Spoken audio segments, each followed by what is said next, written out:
हुई है तो उसे अगले दिन सुबह ही जलाया जाना चाहिए। साथ ही गरुड़ पुराण में इस बात का जिक्र भी मिलता है कि शव को जलाने से पहले घर और रास्ते में पिंडदान करने से देवता पिशाच खुश हो जाते हैं और शव अग्नि में समा जाने के लिए पूरे तरीके से तैयार हो जाता है, और जिस कारण उस आत्मा की मोक्ष प्राप्ति की संभावनाएं भी बढ़ जाती हैं। कहा जाता है कि समय रहते मृत व्यक्ति का अंतिम संस्कार करने से उसकी आत्मा को परलोक में उत्तम स्थान मिलता है। गरुड़ पुराण की माने तो यदि किसी मृत व्यक्ति का अंतिम संस्कार सही समय पर नहीं किया गया तो उसकी आत्मा को मुक्ति नहीं मिलती और वो मृत्यु के बाद भी प्रेत बनकर इसी धरती पर भटकती रहती है और तरह तरह के कष्ट भोगती है। वो अपने ही घर के आसपास भटकती रहती है। इसीलिए मृतक का सही समय पर अंतिम संस्कार किया जाना बहुत आवश्यक है। रात में अंतिम संस्कार को शास्त्र विरुद्ध माने जाने के पीछे एक मान्यता यह भी है कि सूर्यास्त के बाद स्वर्ग का द्वार बंद हो जाता है और नरक के द्वार खुल जाता है। इसका वर्णन हमारे धार्मिक ग्रंथों में भी कुछ इस प्रकार किया गया है, जिसके अनुसार सूर्य को आत्मा का कारक माना गया है। सूर्य जीवन और चेतना का प्रतीक है। आत्मा सूर्य से ही पैदा होती है और सूर्य में ही गायब हो जाती है। सूर्य नारायण रूप है और जो सभी कर्मों को देखते हैं सूर्य साक्षी हैं। इसीलिए गरुड़ पुराण में दाह संस्कार को दिन में ही किए जाने की बात कही गई है। कहा जाता है कि यह वह समय है जब सूर्य का द्वार खुला होता है, लेकिन शाम ढलने के बाद ये द्वार बंद हो जाते हैं। कारण अब ये क्रिया करने से आत्मा परलोक नहीं पहुंच पाती। पौराणिक ग्रंथों में इससे जुड़ा एक बहुत ही महत्वपूर्ण और रोमांचक तथ्य मिलता है, जिसके अनुसार यदि किसी व्यक्ति की मृत्यु रात में हुई है, जैसे कि गरुड़ पुराण में बताया गया है, आप उसका दाह संस्कार रात में तो कर नहीं सकते, लेकिन इस दौरान कुछ और महत्वपूर्ण तथ्यों को ध्यान में रखने को कहा गया है, जिनके अनुसार ऐसा होने की स्थिति में शव को कभी भी घर के अंदर न रखें, बल्कि मृतक के शरीर को तुलसी के पौधे के पास दीपक जलाकर रखने की बात कही गई है। तुलसी का पौधा पवित्र माना जाता है और वह नकारात्मक ऊर्जा को दूर रखता है। इसी के साथ यह भी बताया गया है कि मृतक के शव को कभी भी अकेला न छोड़ें, क्योंकि उस वक्त मृतक के पास नकारात्मक शक्तियों के हावी होने का डर रहता है। इसीलिए किसी न किसी को लाश के पास बैठना ही चाहिए और भगवान से उस मृतक की आत्मा की मोक्ष प्राप्ति की प्रार्थना करनी चाहिए। लगातार राम नाम जपना चाहिए या हनुमान चालीसा पढ़नी चाहिए। इससे मृतक की आत्मा को शांति मिलती है। यदि आप इन सब से अनजान उस लाश को अकेला छोड़ देते हैं तो इस दौरान उस शरीर में मृत व्यक्ति की आत्मा तो नहीं होती, जो मृत व्यक्ति के उस शरीर को एक खाली घर की तरह बना देती है, जो कि किसी भी बेघर को उस खाली घर में प्रवेश करने के लिए आमंत्रण दे सकती है।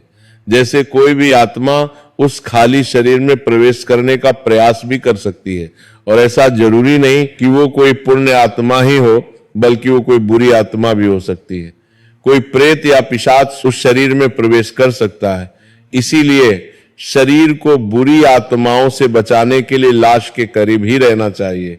और हिंदू धर्म में सूर्यास्त के बाद दाह संस्कार भी नहीं किया जाता, क्योंकि रात में आसुरी शक्तियां प्रबल हो जाती हैं, जो उस मृत परिजन के मोक्ष के मार्ग में बाधा उत्पन्न कर सकती हैं।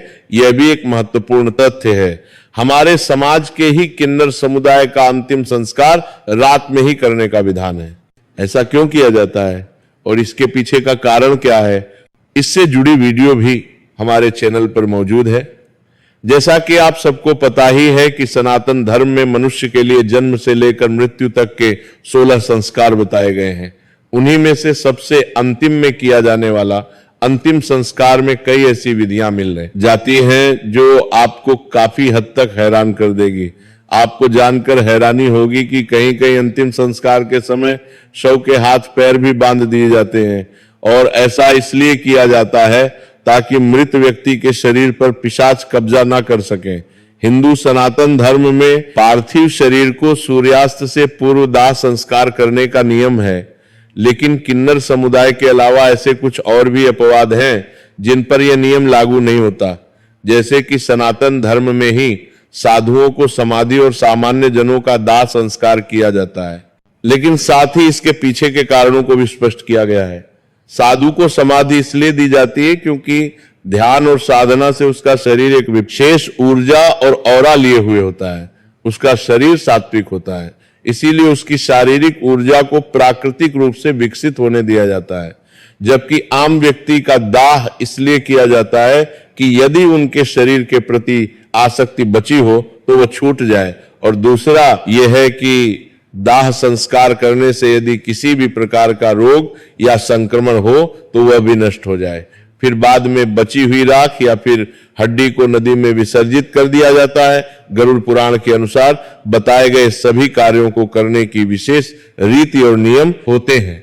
रीति और नियम से किए गए कार्य से ही आत्मा को शांति मिलती है और अगले जन्म अर्थात नए शरीर में उसके प्रवेश के द्वार खुलते हैं या फिर वो स्वर्ग चला जाता है।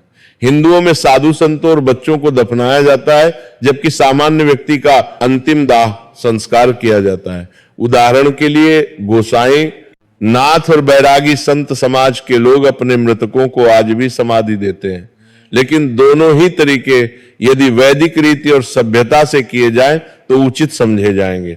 गरुड़ पुराण में दाह संस्कार की एक निश्चित विधि को बताया गया है, जिससे जुड़ी संपूर्ण जानकारी आपको हमारे चैनल पर मिल जाएगी। शास्त्रों के अनुसार शरीर पृथ्वी, जल, अग्नि, वायु और आकाश इन 5 तत्वों से बना है, और जब किसी का अंतिम संस्कार किया जाता है तो सभी 5 तत्व वापस जाकर उसी में विलीन हो जाते हैं। पृथ्वी पृथ्वी में, जल जल में, अग्नि अग्नि में, वायु वायु में और आकाश आकाश में। इसीलिए मनुष्य के जीवन का अंतिम संस्कार को पूर्ण विधि विधान और बिना किसी चूक के करना चाहिए। अगर आपको आज की प्रवचन अच्छी लगी हो तो वीडियो को लाइक करें और ऐसे ही प्रवचन सुनने के लिए चैनल को सब्सक्राइब करें। इसके अलावा भी कुछ महत्वपूर्ण बातें हैं जो हमें शमशान घाट और अंतिम संस्कार से जुड़ी जाननी अत्यंत आवश्यक है। गरुड़ पुराण में यह भी बताया गया है कि जब हम अंतिम यात्रा से लौटते हैं तो केवल स्नान ही काफी नहीं है, बल्कि स्नान करते समय कुछ विशेष बातों का ध्यान रखना भी बहुत जरूरी होता है। देखिए, जब आप श्मशान घाट से लौटकर स्नान करें तो सबसे पहले अपने पैरों को धोएं। पैर सबसे पहले धरती को छूते हैं, इसलिए उन्हें पहले शुद्ध करना चाहिए। फिर पूरे शरीर को अच्छे से धोएं, सिर से लेकर पैर तक हर अंग को भली भांति साफ करें। स्नान करते समय यदि संभव हो तो तिल के तेल का उपयोग करें या फिर गंगा जल का उपयोग करें। गरुड़ पुराण में कहा गया है कि तिल में शुद्धिकरण की अद्भुत शक्ति होती है।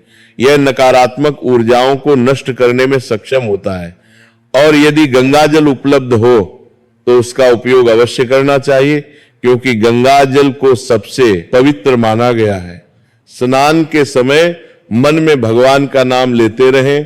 राम नाम, नमः शिवाय या गायत्री मंत्र का जाप करें। यह आपके सूक्ष्म शरीर को शुद्ध करने में सहायक होगा।